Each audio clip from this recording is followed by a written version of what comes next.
looking at a real-time map showing tens of thousands of hacks or cyber attacks detected globally that are happening right now as I speak to you. It's shocking, isn't it? Hello, welcome to Plugged In on Voice of America. I'm Greta Van Susteren, and this week an 11-year-old boy reportedly hacked into an imitation of a Florida state voting website, changing the theoretical election results. Now, he did his hacking in less than 10 minutes, and while the accuracy of the imitation site has been challenged, this experiment does highlight the very real impact that just one hacker, this time a young person, can have both nationally and globally. Cybercrime threatens not only our security and the integrity of the electoral process, it's also very expensive. According to experts, global cybercrime costs are projected to hit $6 trillion a year by 2021. And an attack last year on the Equifax Credit Bureau in the United States, hackers stole the Social Security numbers and other personal information of nearly 150 million Americans. U.S. Vice President Mike Pence recently announced a new cybersecurity push in response to the 2016 election interference here in the United States and due to other concerns. Our goal remains: American security will be as dominant in the digital world as we are in the physical world. The Pentagon alone repels about 36 million malicious emails.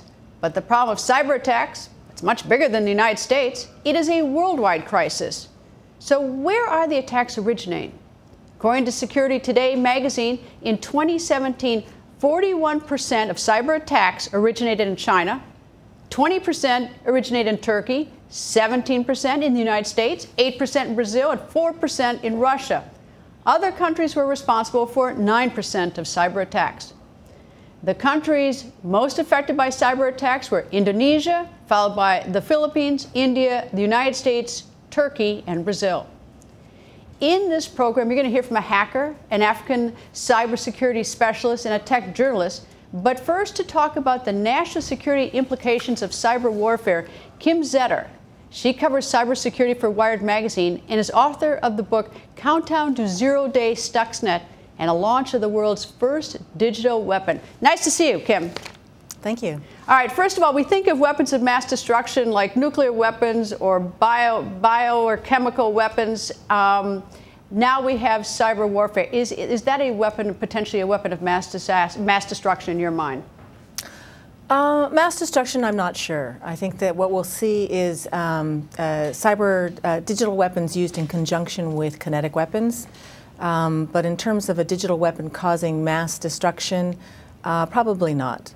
Certainly not death. All right. Your book talks about a worm, a virus that's a worm, which is different than hacking. So give us a little basic education as to what a worm is, as opposed to something like hacking. So a worm is it's like a virus, except with a virus you need to actually click on something like an attachment to get your machine infected. A worm, however, will travel between machines that are connected by a network without the user having to do anything. So once it's on my computer, let's say, if I'm on a company network, it will travel within that network to other people within that network without me or them having to do anything. In this case, it was a worm that was designed by the U.S. and Israel to attack a facility in Iran, uranium enrichment plant outside of a village called Natanz. And the malicious code was designed to cause centrifuges there that were enriching uranium hexafluoride gas to cause the centrifuges to spin out of control. How did Iran get wind of the fact that there was a worm in their system? Well, they didn't initially. The worm was discovered outside of the Natanz facility. It started to spread, and it caused some computers to crash and reboot and crash and reboot. And the owners of those computers then contacted their antivirus company, which was a company in Belarus, and they searched the computers and they found some suspicious files. And they made those files available to the rest of the cybersecurity community around the world. And some researchers at the US-based company Symantec started taking it apart. And it took them 4 months to actually reverse engineer it and figure out what it was designed to do. And that's really then what tipped Iran off to the fact that this malicious code was in their system. Was the worm designed to delay the Iranian nuclear weapons program, or was it designed to be destructive? Well, so Iran maintains that it wasn't a nuclear weapons program, that it was a domestic nuclear program. The U.S. and the Western countries say it was a weapons program. It was designed primarily to buy time for sanctions to work in order to push Iran to the negotiating table. The weapon wasn't designed to cause one-time catastrophic damage of all of the centrifuges. It was designed to cause incremental damage over time to sort of retard the system and keep the Iranians in place while diplomacy and sanctions could work. All right, now this is a little bit different than, I mean, typically, at least I think of like hacking as how do I protect myself from hacking as a defensive move. This was much more of an offensive move. So I take it, I mean, is this going on around the world by many governments that are actually using it offensively? Yeah, so we don't know how many governments in the past prior to Stuxnet engaged in this kind of activity. My research, I initially went into the research thinking that this could not have been the first offensive weapon that the U.S. launched. And I came away from the research thinking that it actually was, primarily because it takes a lot of effort to get past the legal hurdles in the U.S. In order to launch something like this, due to the kind of collateral damage it can cause. But that doesn't mean that other countries weren't already engaging in this. You know, we often see explosions in pipelines and other facilities, and the explanations don't quite match what's happened. So there are instances that have happened in the past that we don't know if they were digital attacks or if they were mere accidents or something. But certainly post-Stuxnet, a lot of countries have announced plans to engage in offensive operations on their own. So I think we'll see a lot more of this going forward. Any idea what North Korea is up to in terms of offensive? Well, North Korea isn't a big player in this area yet. You know, they've been engaging. We've had some attacks that have been attributed to North Korea, like the Sony hack and the WannaCry worm. But they haven't caused the kind of physical destruction of let's say, of physical equipment. They've caused damage to computers, but Stuxnet was designed to leap outside of the digital world into the physical world and cause damage not to computers, but to the equipment that the computers were controlling. So it's an entirely different kind of attack, and we don't see that Iran having that capability yet. All right, you say yet. I mean, that's always... Or sorry, you know, North Korea. Yes, I knew him in North Korea, but you say yet. Is it possible that things are being sort of seeded into our, let's say, the domestic U.S. computer system, that in the event that something needed to happen, they essentially could pull the trigger and do damage? Are there things that sort of can sneak into our system that we're not even aware of? Yes. So there are things that we call like a logic bomb. A logic bomb is something that will sit in a network silently. It might be programmed to go off at a certain time on a certain date or when a certain event happens, or it can just sit there silently waiting for commands. But the problem with planting something like that when you don't know when you're going to use it is that at any time that malware, that malicious code can be undone. Let's say if the system gets disconnected from the internet, or if it gets patched or reconfigured, it can essentially disable that. So even setting something up in advance, in a long time advance of something, just to have that capability later on doesn't necessarily help the adversary. But do we know if it exists? I mean, but at least right now, we're possible with theoretically any nation can be sort of a sitting duck for any of that until it's changed or patched or becomes obsolete for some reason. Yeah, we can assume that there are adversaries in some critical infrastructure networks, just like we can assume that the U.S. is also sitting on critical infrastructure networks overseas. Kim, thank you very much. Great book, great read. Thank you. Thank you. According to the U.S.-based news website CNBC.com, a breach in 2013 at web searcher Yahoo, where 3 billion user accounts were compromised, was the largest hack in U.S. history. Second on that list, 2014, a Russian group known as cyberwarfare hacked into the sites of multiple email providers and social media and websites, obtaining personal information on 1.2 billion users. Other huge hacks included Friend Finder, MySpace, and the Republican National Committee. Joining us from St. Louis, Missouri to talk about these hacks and others, Vinny Troia, and he is what is called a white hat hacker. Hacking since he was 10 years old, Vinny now hacks into businesses to discover their security weaknesses. Nice to see you, Vinny. Thanks, Greta. Thanks for having me back on. Vinny, explain a little bit more what this white hat hacker is. Well, essentially, it's just like you described. I mean, companies will pay me or pay us for services to try to break into their systems and bypass their defenses. And as a result of that, we will provide them with information on what we found, and which will allow them to patch their vulnerabilities so that the hackers don't get to it before they do. All right, let me give you the list of the top 5 industries at risk of cyber attacks in over 100 countries.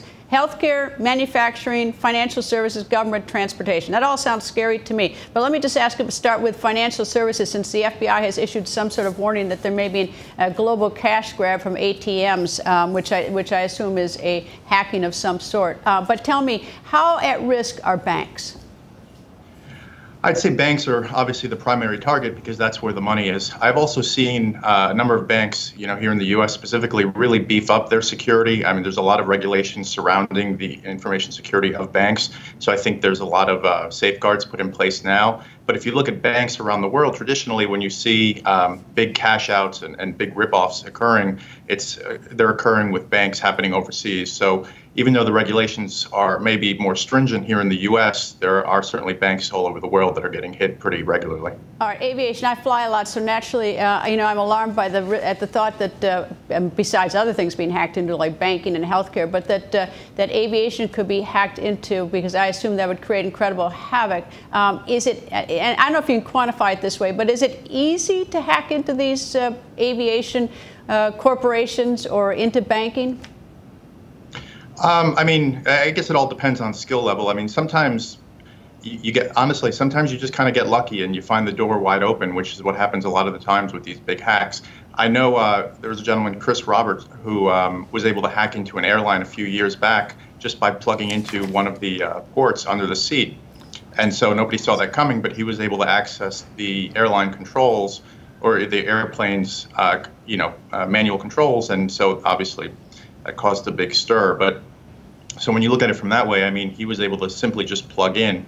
And so I guess some people would consider that easy, sure. But he had the knowledge to just go about and do it. So I think it comes down to more of a question of, what's the motivation to do it and, the willingness to do it. What scares you?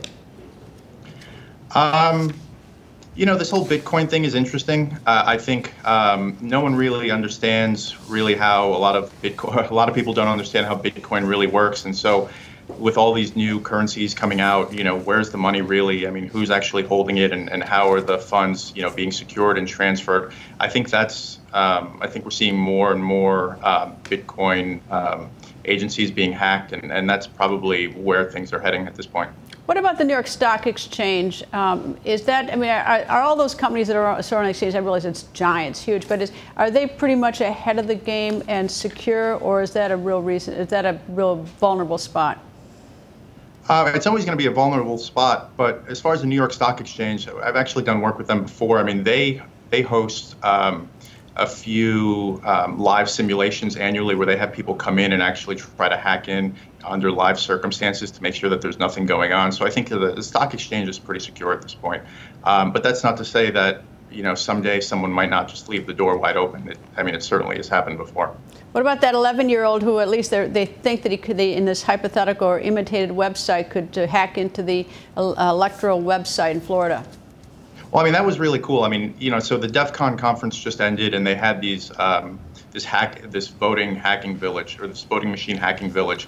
And the 11-year-old was literally the first person that was able to go into the system and modify the tally, which a number of other people did. And there were actually some videos floating around. A reporter did a video on how easy it was to apply the same techniques, and I think it took her all of about 6 minutes to do.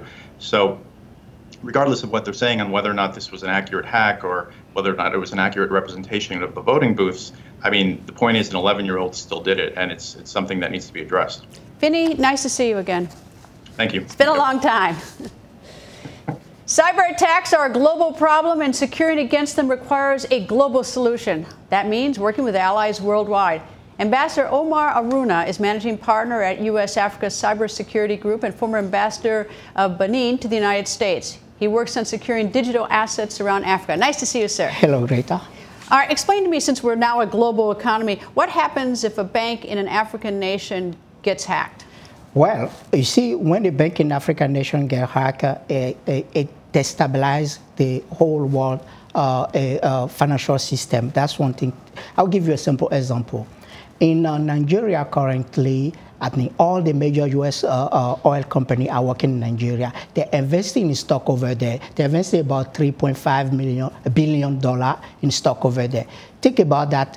A bank or the financial system in Nigeria get hacked, and all that investment is a loss. Obviously, there is a repercussion for those major oil company. So that's some of the things that can happen easily when you're talking about cybersecurity abroad. That's the direct financial cost of bank. What does it do to destabilizing a nation such as Nigeria? Destabilizing a nation, you know, is finance is always a destabilizing factor in any economy. And you think about that, there is people don't get paid. There is a riot on a street, and the next thing you know, things are out of hand. Government is toppled, and if it's a friendly government to the U.S., then is another issue, which is a big diplomatic issue. And let us assume that during that period of time, there is a major vote that is taking place at the UN Security Council, and then the U.S. need that vote. It's gone. So basically, no one's alone. We're all interconnected with each other at this point. We're all interconnected, and you know, the weakest link is always the door for disaster, and we need to face the weakest link. Where's the weakest spot in terms of, as you look at this, like this on the African continent? What worries you the most about cybersecurity? If I tell you that out of 54 countries in Africa, only 20%, I mean 30 of them don't have any cybersecurity regulation. No, zero. Non-zero. And could they impact other parts of the world? Obviously, yes, because you have these countries who are part of the concert of nations and the active economies that contribute to the world. And they think about it also. Africa has the fastest growing economy in the world. And so, yes, there is a major impact just overlooking Africa. And those are the countries that don't have any cybersecurity at all? Yes. And are other nations at least trying to step in and help them implement cybersecurity? Because it's going to affect everybody if they have a problem. It will affect everybody. But then again, in Africa, when you say cybersecurity, you're talking about the one who have some cybersecurity is not really adequate. It's just below standard. I'm not even talking about below standard. I'm talking about below standard. So we're talking about cybersecurity as something that can is not one size fits all. However, we lacking behind in Africa, no regulation. So here in the United States, we could have great cybersecurity, offensively, defensively. We could do what we could to fight against hacking, virus, worms. But if Africa is not secure, or some other part of the world, we're not secure. You're not secure at all. You're not secure at all. There is a broadband that goes around Africa. In Tanzania, for example, there is a lot of U.S. multinationals that are out there and working. If a hacker or a cyber criminal need to access headquarters here, they can use the multinational offices on the ground to attack the U.S. So nobody is secure unless everybody is secure. Ambassador, nice to talk to you, but of course you've scared me. Yes, nice to talk to you, sir. While huge hacks are the most direct way governments can declare cyber war on each other, everyday citizens, well, they face a further threat to their privacy. Facebook, as well as Twitter and Google's YouTube, have become the digital arms dealers of the modern age, wrote the New York Times technology columnist and co-founder of the tech site Recode, Kara Swisher. I asked her what she meant. It was a column I did in the New York Times. I've started to write op-ed pieces for them about tech. And so I wanted to start with a bang, I guess. But the concept was that these people have been providing tools to all kinds of bad actors, and not just bad actors, but all kinds of trolls and different things like that. And you mean by these, you mean social media? Social media, like Facebook, Reddit, Twitter, which have been in the news this week for Alex Jones, but before for Cambridge Analytica, the Russians using the platform. And by the way, the Russians weren't hacking. They were using the tools in the way they were meant to be used. So you can't even call it hacking, they just use them. And so when they have this much information, and they have so much information, not just that, there'll be DNA information, there's going to be eye information, there's going to be location information. When these companies have this much information, and they become quasi-governments in a weird ways, but they don't want to, again, have the responsibilities that governments have to its citizens. And so, you know, look, spying's going to go on forever. It's since the beginning of time.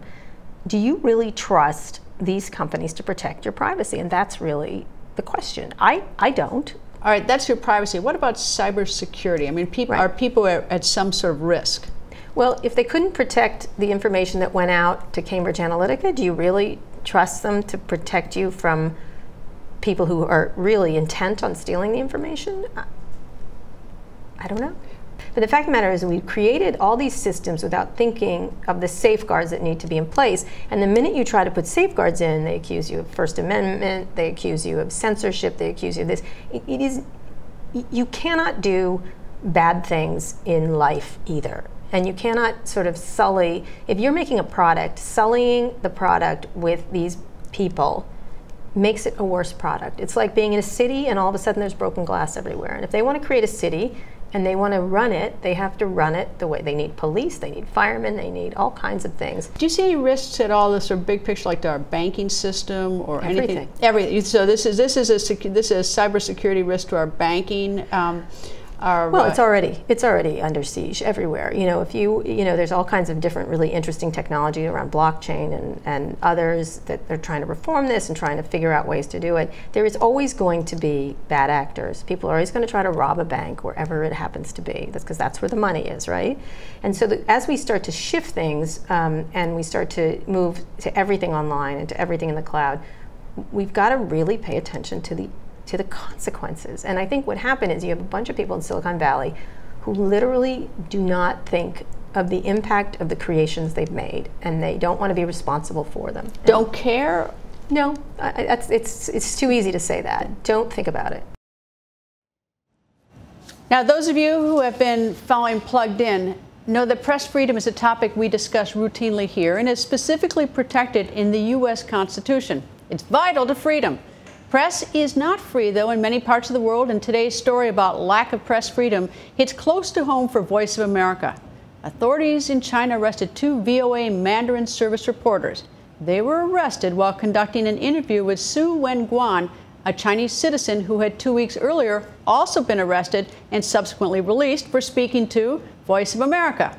The 2 VOA reporters have likewise now been released, and one of those reporters, VOA correspondent Yibing Feng, joins us. Nice to see you, and I'm delighted that you're out.